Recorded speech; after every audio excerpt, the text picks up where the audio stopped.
എല്ലാവർക്കും ANYയുടെ പുതിയൊരു വീഡിയോയിലേക്ക് സ്വാഗതം. ഇന്ന് നമ്മളിവിടെ ചർച്ച ചെയ്യുന്നത് മലയാളത്തിലെ എക്കാലത്തെയും മികച്ച ചിത്രങ്ങളിലൊന്നായ തനിയാവർത്തനമാണ്. ലോഹിതദാസിൻ്റെ കഥയിൽ സിബി മലയിൽ സംവിധാനം ചെയ്ത് നന്ദന ഫിലിംസ് പ്രൊഡ്യൂസ് ചെയ്ത് 1987 ഓഗസ്റ്റ് 14 റിലീസ് ചെയ്ത സിനിമയാണ് തനിയാവർത്തനം. മമ്മൂട്ടി, തിലകൻ, മുകേഷ്, കവിയൂർ പൊന്നമ്മ, ഫിലോമിന, ഇന്നസെന്റ് തുടങ്ങിയവരാണ് ഈ പടത്തിലെ പ്രധാന കഥാപാത്രങ്ങൾ ചെയ്തിരിക്കുന്നത്. ഒരു പഴയ കൂട്ടുകുടുംബത്തിൽ നിലനിന്നിരുന്ന അന്ധവിശ്വാസവും അതുമൂലം ഒരു കുടുംബത്തിലെ ഒരു വ്യക്തിയുടെ ജീവിതം നശിച്ചു പോകുന്നതുമാണ് ഈ സിനിമ പറയുന്നത്. ബാലഗോപാലൻ അഥവാ ബാലൻ ഒരു സാധാരണ ഗവൺമെൻറ് സ്കൂളിലെ ഡ്രോയിങ് അധ്യാപകനാണ്. അദ്ദേഹത്തിൻ്റെ ഭാര്യ ഇന്ദു, 2 കുട്ടികൾ, ബാലൻ്റെ അമ്മ, അനുജൻ, സഹോദരി, മുത്തശ്ശി, അമ്മാവൻ, അമ്മായി, അച്ഛൻ്റെ സഹോദരൻ എന്നിവരടങ്ങുന്ന ഒരു കൂട്ടുകുടുംബത്തിലാണ് ഈ കഥ നടക്കുന്നത്. പണ്ടേതോ മുൻ തലമുറയിലെ കുടുംബാംഗം ദേവി വിഗ്രഹം പുഴയിലെറിഞ്ഞതിനാൽ പിന്നീട് കുടുംബത്തിലെ എല്ലാ തലമുറയിലും ഒരാണിന് ഭ്രാന്താകും എന്ന അന്ധവിശ്വാസം അവിടെ നിലനിന്നിരുന്നു. അതിന് ഉദാഹരണമാണ് ആ കുടുംബത്തിലെ ബാലൻ്റെ ഇളയച്ഛൻ ശ്രീധരൻ. കഥ തുടങ്ങുന്നത് ബാലൻ്റെ കുടുംബത്തിലെ സന്തോഷ നിമിഷങ്ങളിൽ നിന്നും ബാലൻ്റെ ദിനചര്യകളിൽ നിന്നുമാണ്. ബാലൻ്റെ പ്രവൃത്തികളും ജോലികളും വിശ്വാസങ്ങളും മറ്റുള്ളവരുമായി ഇടപഴകുന്നതും എല്ലാം ആദ്യം ഈ സിനിമയിൽ വിവരിക്കുന്നു.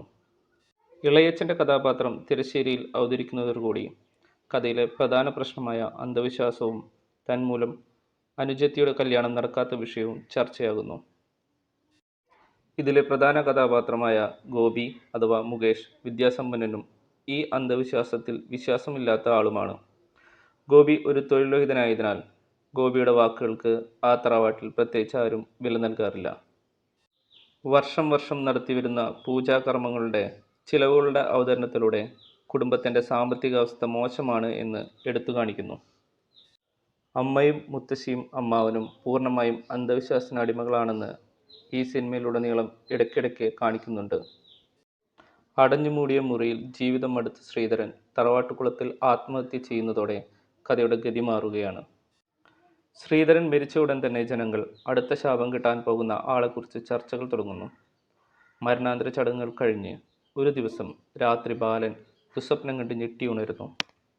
ഇത് കണ്ട് അമ്മാവനും അമ്മയും മറ്റുള്ളവരും ബാലനാണ് അടുത്ത ശാപത്തിന് തിരഞ്ഞെടുക്കപ്പെട്ട ആൾ എന്ന് കരുതുന്നു. ഇത് പരിശോധിക്കാൻ ജ്യോത്സ്യനെ വിളിച്ചു വരുത്തുന്നു. പ്രശ്നം നോക്കുന്നു. ഈ ജ്യോത്സ്യൻ നാട്ടിൽ അത് പാട്ടാക്കുന്നു. ഗ്രാമത്തിൽ ബാലന് ഭ്രാന്തായി എന്ന് പരക്കുന്നു. ഇതൊന്നും അറിയാതെ സാധാരണ പോലെ ബാലൻ സ്കൂളിൽ പോകുന്നു. സ്വന്തം മകൾ പോലും വിചിത്രമായി പെരുമാറുന്നത് ബാലനെ അസ്വസ്ഥനാക്കുന്നു. ചായക്കടയിൽ, പെട്ടിക്കടയിൽ എല്ലാവരും ബാലനോട് വിചിത്രമായി പെരുമാറുന്നു. ബാലൻ ക്ലാസ് എടുക്കുമ്പോൾ പ്രധാന അധ്യാപകൻ ഒളിഞ്ഞു നോക്കുന്നതും അത് പ്രധാനാധ്യാപകനോട് ചോദിക്കുന്നതും ഈ സിനിമയിൽ കാണിക്കുന്നുണ്ട്. ക്ലാസ് മുറിയിൽ തൻ്റെ മുന്നിൽ വിചിത്രമായി പേടിച്ചു നിൽക്കുന്ന കുട്ടിയോട് പ്രശ്നം ആരായുമ്പോൾ ബാലൻ സാറിന് ഭ്രാന്താണ് എന്ന് എല്ലാവരും പറയുന്ന കാര്യം കുട്ടി പറയുന്നു. പിന്നീട് കഥയിലുടനീളം ബാലൻ ചെയ്യുന്ന എല്ലാ കാര്യങ്ങളിലും പ്രശ്നം കണ്ടെത്താൻ ചുറ്റുമുള്ളവർ ശ്രമിക്കുന്നു. ഒരു ഘട്ടത്തിൽ ഗോപി പോലും ബാലനെ അവിശ്വസിച്ചു പോകുന്നു. ബാലൻ്റെ ചികിത്സയ്ക്കായി ഗോപി പട്ടണത്തിലെ ഒരു സുഹൃത്തിൻ്റെ അടുത്ത് ജ്യേഷ്ഠനെ കൊണ്ടാക്കുന്നു. ബാലൻ നഗരത്തിലായിരിക്കുന്ന സമയത്ത് ഇന്ദുവിനെയും മകളെയും അമ്മായി അച്ഛൻ വിളിച്ചു കൊണ്ടുപോകുന്നു. ഇതിനിടയിൽ സഹോദരിക്ക് ഒരു കല്യാണാലോചന വരുന്നു. ബാലൻ്റെ കാര്യങ്ങളും ബാലൻ എന്ന വ്യക്തിയെക്കുറിച്ചുള്ള കാര്യങ്ങളും മറച്ചുവെച്ച് സഹോദരിയെ പെണ്ണുകാണൽ ചടങ്ങ് നടത്താൻ തീരുമാനിക്കുന്നു. ഗോപിയുടെ സുഹൃത്തായ ഡോക്ടർ ബാലനോട് മാനസിക പ്രശ്നങ്ങളൊന്നും തനിക്ക് ഇല്ലെന്നും അതിനാൽ മടങ്ങിപ്പോയിക്കൊള്ളാനും പറയുന്നു. സഹോദരിയുടെ പെണ്ണുകാണൽ ചടങ്ങ് നടക്കുന്ന സമയത്ത് തനിക്ക് മാനസിക പ്രശ്നങ്ങളൊന്നും ഇല്ല എന്ന സന്തോഷത്തോടെ കടന്നു വരുന്ന ബാലനെ പെണ്ണ് കാണാൻ വന്നവർക്ക് അടുത്ത വീട്ടിലെ ആളാണെന്ന് പരിചയപ്പെടുത്തുന്നു. ആ രംഗം ആർക്കും ആവർത്തിക്കാൻ കഴിയാത്ത വിധം മമ്മൂട്ടി അഭിനയിച്ചിരിക്കുന്നു. ആ നിമിഷത്തിൽ ആരുടെയും കണ്ണ് നനഞ്ഞു പോകുന്ന രീതിയിലാണ് ആ രംഗം ചിത്രീകരിച്ചിരിക്കുന്നത്. പെണ്ണ് കാണാൻ വന്നവർ പോയ ശേഷം വീട്ടുകാരോട് സംസാരിക്കുകയും അതിൽ നിന്നും തൻ്റെ ഭാര്യ മടങ്ങിപ്പോയി എന്ന വിവരവും ബാലൻ അറിയുന്നു. വീട്ടുകാർ തള്ളിപ്പറഞ്ഞ നിരാശയും ഭാര്യ നഷ്ടപ്പെട്ട വേദനയും കൊണ്ട് അയാൾ ഭാര്യ വീട്ടിലേക്ക് പോകുന്നു.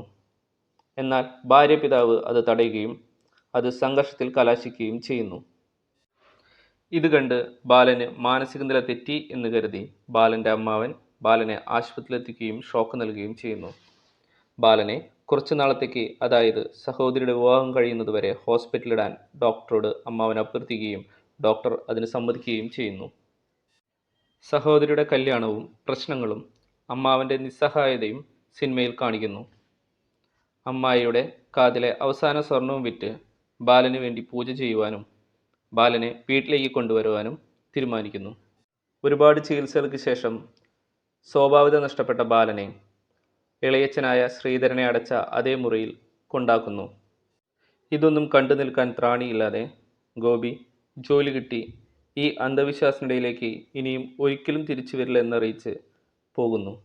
പൂജാവിർക്കങ്ങൾ നടക്കുന്ന രാത്രിയിൽ അമ്മ ബാലന് ചോറിൽ വിഷം നൽകി കൊലപ്പെടുത്തുന്നു.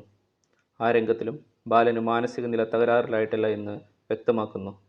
ഒപ്പം അമ്മയും വിഷം കഴിച്ചു മരിക്കുന്നു. പൂജയ്ക്കായി തിരിച്ചു വരുന്ന ഭാര്യ ഇന്ദുവും മക്കളും തിരിച്ചു വരുമ്പോൾ അമ്മാവൻ സന്തോഷിക്കുന്നു. അവർ ബാലനെ കാണാൻ വരുമ്പോൾ രണ്ടുപേരും മരിച്ചു കിടക്കുന്ന രംഗത്തിൽ സിനിമ അവസാനിക്കുന്നു. ഈ സിനിമ ഈ കാലഘട്ടത്തിലും ചർച്ച ചെയ്യേണ്ട ഒന്നാണ്. ചൊവ്വാദോഷം പോലെ അന്ധവിശ്വാസങ്ങൾ നിലനിൽക്കുന്ന ഈ സമൂഹത്തിൽ ഈ സിനിമ നൽകുന്ന വലിയൊരു പാഠമുണ്ട്. ഒരു പ്രശ്നവുമില്ലാത്ത ഒരാളെ ഒരു അന്ധവിശ്വാസം എങ്ങനെ നശിപ്പിക്കുന്നു എന്ന് ഈ സിനിമ വ്യക്തമായി പറയുന്നു. അടുത്ത വീഡിയോയിൽ മോഹൻലാലിൻ്റെ താഴ്വാരം സിനിമയാണ് ചർച്ച ചെയ്യുന്നത്. അത് നഷ്ടപ്പെട്ടു പോകാതിരിക്കാൻ എൻ്റെ ചാനൽ മറക്കാതെ സബ്സ്ക്രൈബ് ചെയ്യുക. നന്ദി.